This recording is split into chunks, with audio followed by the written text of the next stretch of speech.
Est-ce qu'un jour mon peuple s'en sortira avec tant de richesse et d'abondance? Nous sommes toujours là, battant des bras. Africain, je me demande souvent si cette manne est une malédiction. Avec tant de richesse et d'abondance, nous sommes toujours là, battant des bras. Oh, oh, oh, oh. Il y a quelque chose qui ne va pas. Oh, oh.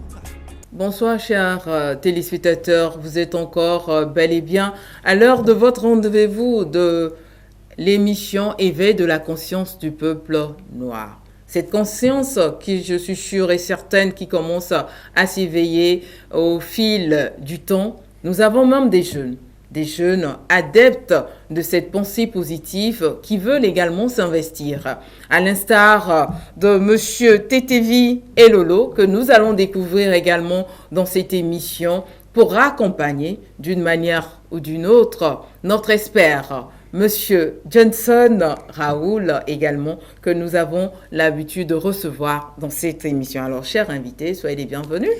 Merci. Bonjour Tata Dela. J'espère que vous allez bien. Très bien. Bien. Alors, Monsieur Johnson, oui. Et Lolo, c'est vous qui le connaissez et il est plus adepte de cette pensée, c'est vous qui maîtrisez cette pensée-là. Absolument. Je suppose ce pourquoi il est là ce soir. Bon, comme vous le savez, il est bon de temps en temps de changer. D'accord. Parce que le changement fait partie de la vie. Et je crois que M. Elolo, manifestant beaucoup d'intérêt à la pensée positive, pourra, je crois, apporter également ses inquiétudes, ses souhaits, ses désirs, pour que l'éveil de la conscience que nous appelons de tous nos voeux passe naturellement par Tata Dela, par Elolo, et se répercute sur l'ensemble des Africains, je dirais. D'accord, merci. Alors, cher Elolo, soyez les bienvenus chez nous. Merci beaucoup. On espère que ça va. Ça va très bien. Être adepte de la pensée positive, c'est né comment? C'est le fait de fréquenter M. Johnson ou aussi comment? Bon, nous pouvons dire que la pensée positive fait un peu partie de nous à un moment donné, mais habituellement, nous ne le savons pas. Donc, avec la rencontre avec M. Johnson, nous avons eu à parcourir certains sujets, ce qui a fait qu'arrivé à ce moment, nous avons commencé à expérimenter, à réveiller cette pensée-là en nous, et qui a fait qu'aujourd'hui, nous avons beaucoup d'intérêt à cette pensée-là. Merci, et je crois que ça serait très utile pour cette émission, pour permettre également aux autres jeunes qui nous suivent de près ou de loin à s'intéresser à cette pensée. Alors, d'entrée de jeu, Monsieur Johnson, est-ce qu'on peut faire un rappel de tout ce qui a été dit la dernière fois? Bien sûr, Tata Dela. Donc, nous voulons rappeler que nous sommes dans un monde qui, aujourd'hui, est en crise. Inutile de rappeler la crise du Covid, inutile de rappeler la guerre en Ukraine, inutile de rappeler les guerres ou les déstabilisations au Mali, ou en Guinée et au Burkina. Comme on le dit, nous vivons une ère où il y a une révolution majeure dans tous les domaines. Bien évidemment, le domaine prioritaire est le domaine de la connaissance. Les Américains ont l'habitude de dire « knowledge is power ». En la connaissance réside le vrai pouvoir. Et Dieu merci, nous sommes à l'ère de la connaissance. À l'ère de la connaissance où nous pensons que l'appropriation de l'exceptionnel pouvoir qui réside dans l'esprit humain, nous pouvons aujourd'hui nous l'approprier. Et nous l'approprier à travers 4 facultés que nous avons vues au cours des 4 dernières émissions, qui sont la volonté, la conscience, l'imagination, l'intuition. Alors, voilà les 4 facultés dont ils vont s'agir ce soir. C'est de ça que nous allons parler pour obtenir la réussite, le succès, la prospérité, tout ce que nous désirons. Absolument. Bien évidemment. Absolument. Donc, d'entrée de jeu, on va aller un peu en anglais pour nous qui ne maîtrisons pas. On va essayer. Donc, les anglophones puissent nous excuser. Where there is a will, there is a way. Qu'est-ce à dire, Monsieur Johnson? Comme vous l'avez dit, Là où il y a une volonté, il y a une route. Ok. Parce que nous sommes des êtres d'action. Nous avons des besoins, nous avons des problèmes, nous avons des difficultés qu'il faut résoudre. Et bien évidemment, ce n'est pas à vous, je dirais, qu'aujourd'hui, à l'ère de la mondialisation, les problèmes sont de plus en plus complexes. Par conséquent, il y a lieu d'avoir une volonté forte. Parce que, comme vous le savez, nous avons deux volontés. Une volonté inférieure et une volonté supérieure. Et ces deux volontés, je dirais, reflètent les deux natures de l'être humain. La nature physique et la nature cérébrale aujourd'hui. La nature physique avec les besoins, je dirais, biologiques, dormir, manger, boire, et la nature cérébrale qui a fondamentalement des besoins de connaissance. Et bien évidemment, ces deux besoins sont des besoins inférieurs et des besoins supérieurs. Aujourd'hui, avec la science, avec les neurosciences, nous savons que l'homme est capable de programmer la meilleure version de lui-même à travers les neurosciences et bien évidemment à travers les deux programmes qui résident en lui, qui sont, je dirais, le programme, l'intellect et l'émotionnel, la raison et le cœur. Par conséquent, dès lors qu'il décide de programmer cette version, parce qu'aujourd'hui, nous ne courons plus essentiellement uniquement derrière l'argent. L'argent est fondamental et nécessaire, mais ce sont les ressources intérieures qui nous permettent d'attirer l'argent, de créer les conditions, de créer les activités qui ramènent l'argent à flot. C'est sur ça que nous devons nous appesantir. C'est tout le fondement de la question ou de l'affirmation que vous prononcez. Where there is a will, there is a way. Nous pouvons tout réaliser pour peu que nous prenions sur nous de le faire. J'ai envie peut-être de raconter une petite anecdote. Il paraît qu'il y a un monsieur, un jeune garçon, et un monsieur très fort qui se battaient. L'homme fort assénait des coups durs au jeune garçon. Vous savez ce qui se répétait le jeune garçon? Si seulement j'arrive à lui mettre un coup sur le nez, je suis sûr qu'il va tomber.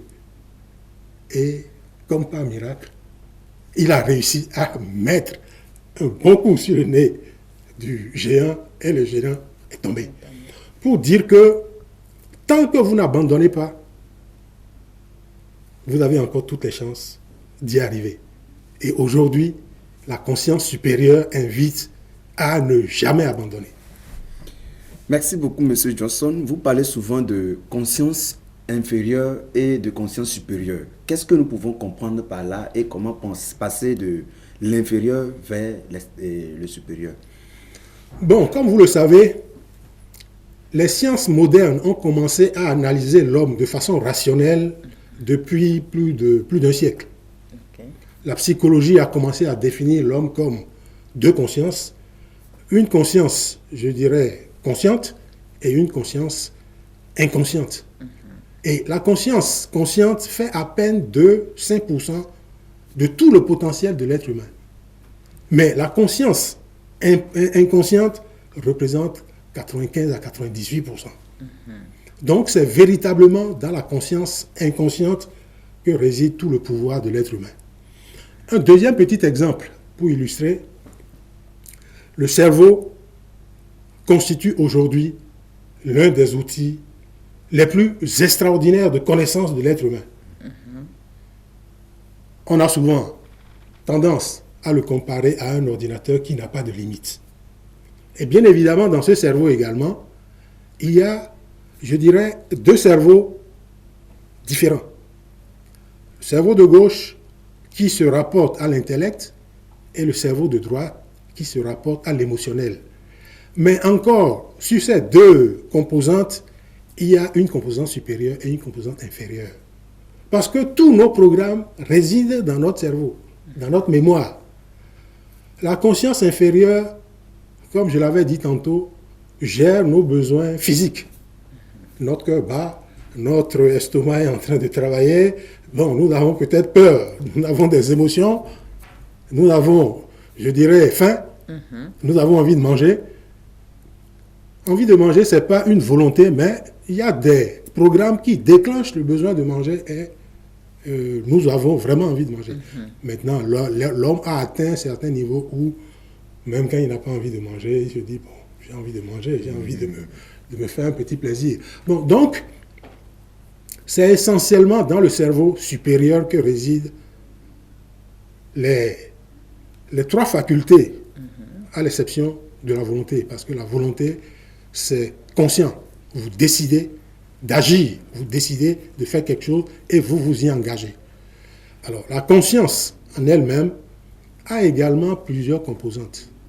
Vous avez la conscience extérieure que gère proprement la science, mais vous avez la conscience intérieure que gère la conscience. Et cette conscience intérieure nous renvoie à l'image de nous-mêmes. Si vous êtes une bonne personne, vous avez une image dans votre conscience qui vous dit vous êtes bon. Et il ne s'agit pas seulement d'avoir cette image, il s'agit d'avoir les valeurs, d'avoir le dialogue, d'avoir les comportements d'une bonne personne. Bien évidemment, si vous êtes une mauvaise personne aussi, vous pouvez ne pas le savoir, parce que très rapidement, les hommes ont l'habitude de se comparer par rapport aux yeux extérieurs. La vraie conscience veut que nous nous comparons à nous-mêmes. Qui sommes-nous? Mais ça s'enseigne. Parce qu'en réalité, voyez-vous, la conscience est la voix intérieure qui réagit en nous. Cette voix peut te dire, j'ai peur, moi je suis un pauvre, moi je sors d'une famille qui n'a pas d'argent, moi je suis ignorant, on m'a toujours... C'est une conscience.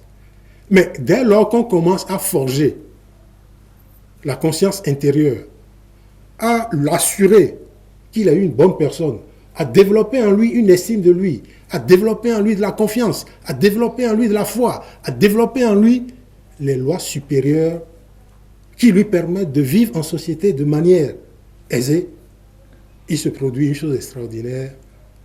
Cette voix intérieure devient véritablement la voix, je dirais, du guide en lui.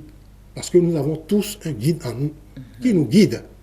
Mais, bien évidemment, ce guide, encore faudra-t-il l'écouter pour qu'il nous amène à bon port. Alors, vous avez parlé de plusieurs facultés. L'intuition, est-ce que l'intuition également agit dans nos décisions quotidiennes? Absolument, absolument. Si vous voulez, c'est des nuances. Okay. Parce que la voix intérieure qui nous parle, comme je l'ai dit tantôt, elle peut être la voix de notre père qui nous dit, mais jeune homme, arrête de faire ça, sinon je te donne une fessée. Elle peut être la voix de notre mère qui nous donne des conseils, voire quelquefois des mères envahissantes. Vous savez, pour peu que vous voulez faire quelque chose, elle vous dit, non, tu vas te fatiguer, ne le fais pas, tu vas tomber, tu vas faire ci. Et cette voix trottine dans votre tête tout le long de votre vie. Et peut-être même vous rend timide, vous rend victime, vous rend paresseux. Mais il y a plein d'autres voix qui, tout le long de votre vie, s'enregistrent. La voix de vos enseignants, la voix de vos amis s'enregistre en nous. Parce que nous sommes une mémoire.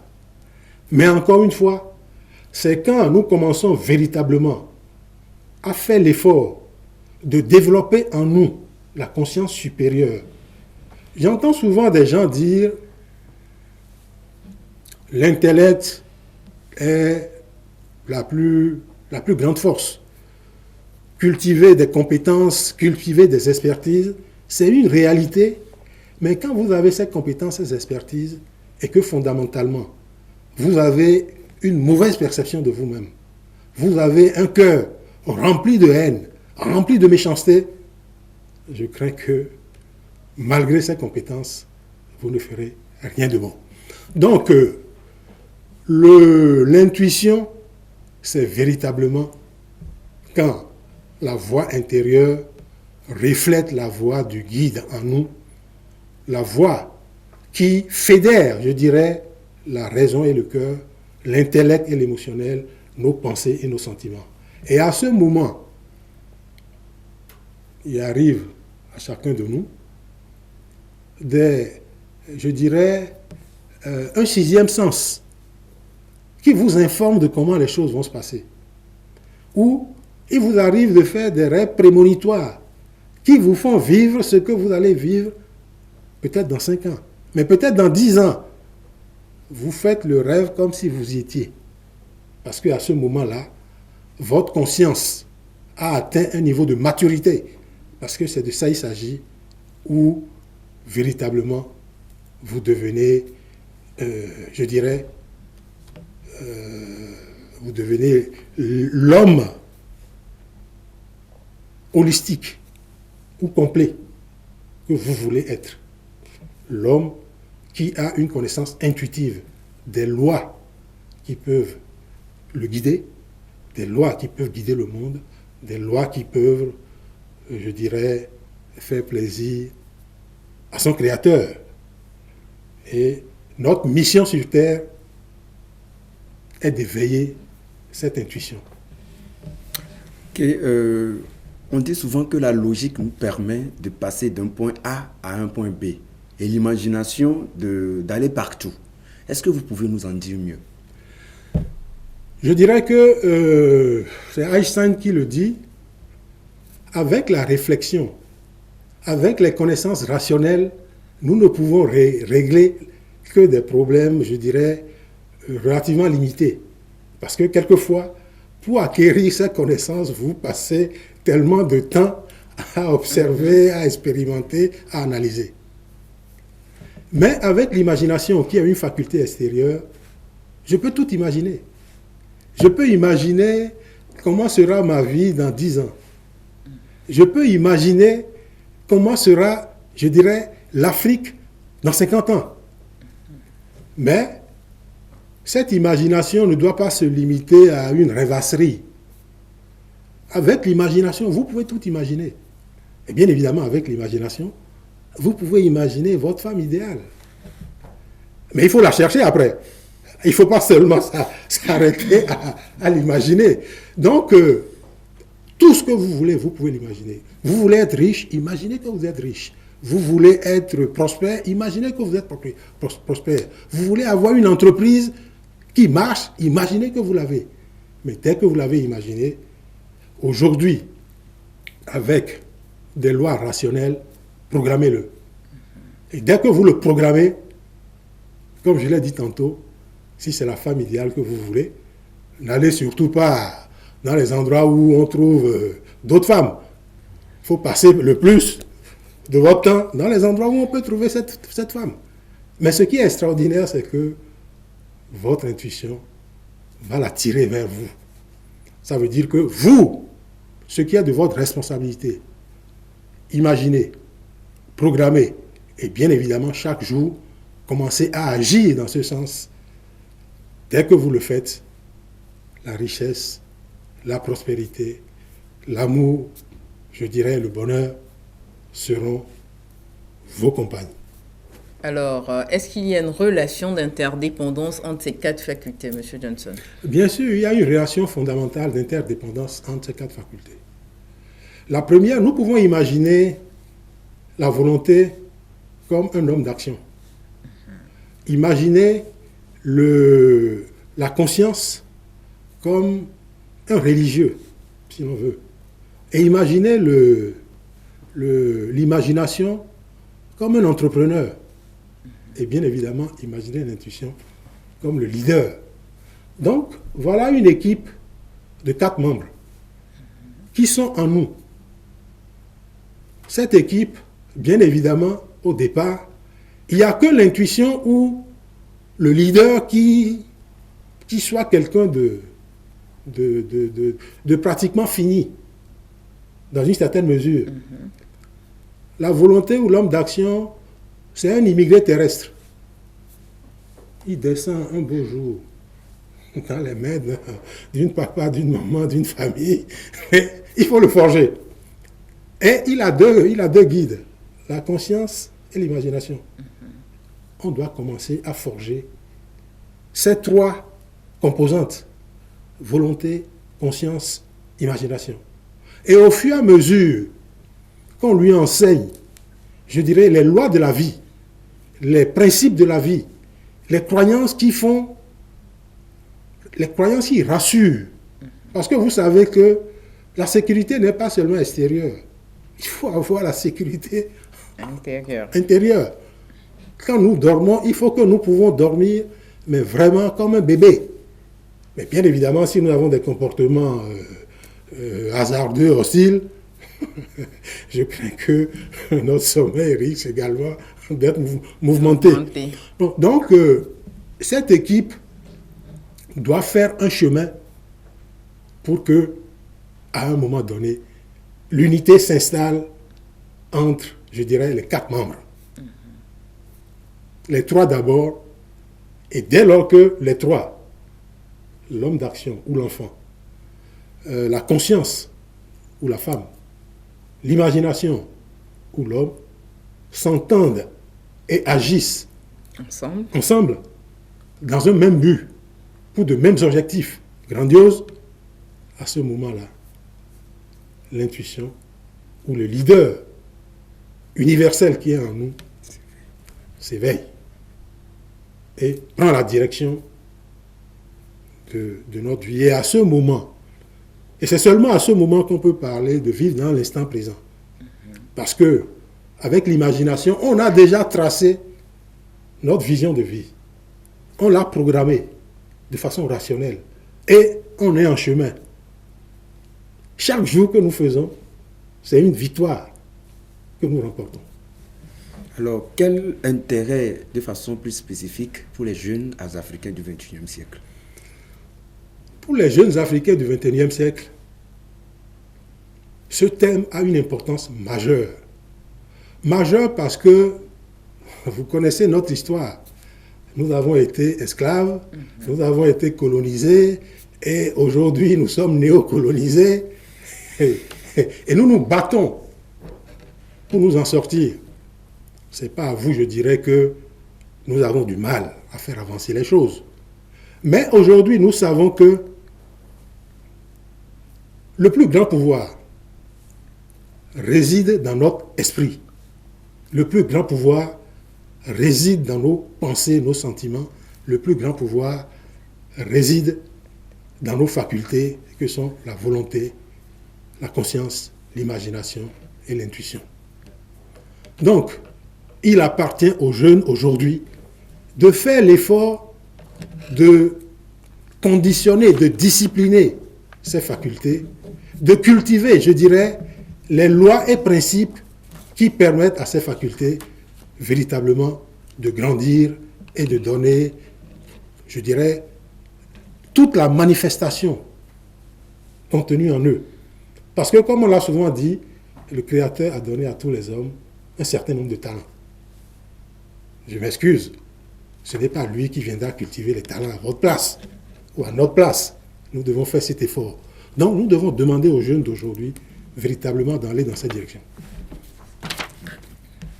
Alors, nous devons demander aux jeunes d'aujourd'hui d'aller dans cette direction. Il faudrait que nous puissions œuvrer ensemble pour que cette Afrique dont nous rêvons puisse arriver à concrétisation, tout simplement. Monsieur Raoul Johnson, nous sommes arrivés pratiquement à la fin de cette émission ce soir. Votre dernier mot, mais bien avant cela, on va permettre à l'adepte jeune sur le plateau de placer son dernier mot. Alors, j'aimerais dire merci à M. Johnson et aux téléspectateurs qui sont en train de nous suivre.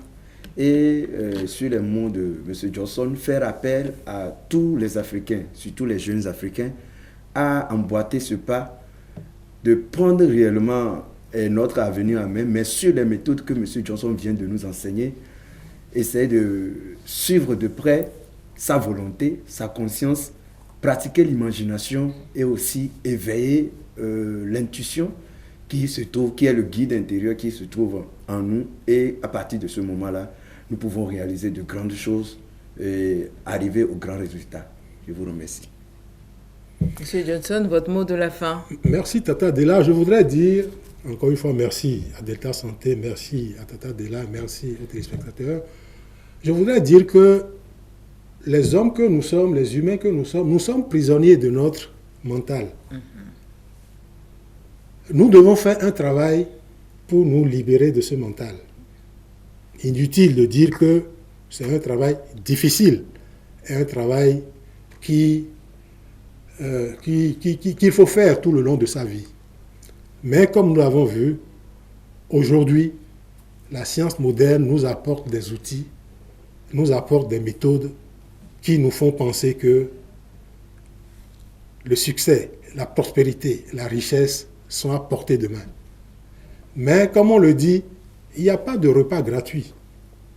Vous n'irez pas vous asseoir et tout le temps dire « donnez-moi, j'ai faim, donnez-moi, j'ai faim ».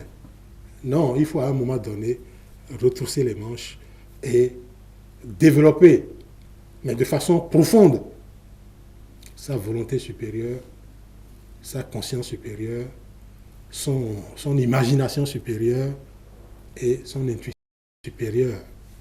Et à ce moment, j'ai envie de terminer avec une petite anecdote.